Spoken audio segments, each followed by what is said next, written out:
dragon's asleep again. I need your help to wake him up. Roar as loud as you can after 3.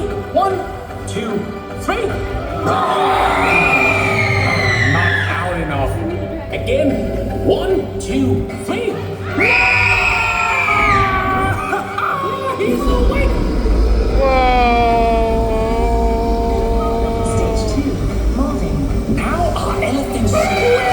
The melted granules into the machine, and our octopus helps to mold it into Lego bricks. Stage 3, minifigure production. Right!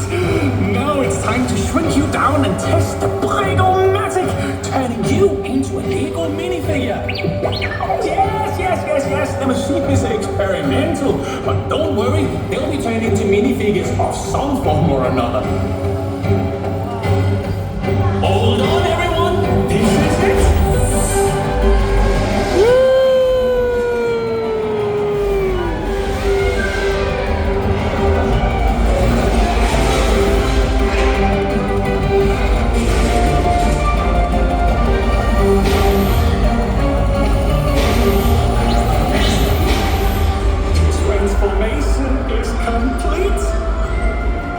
Stage 4, packaging.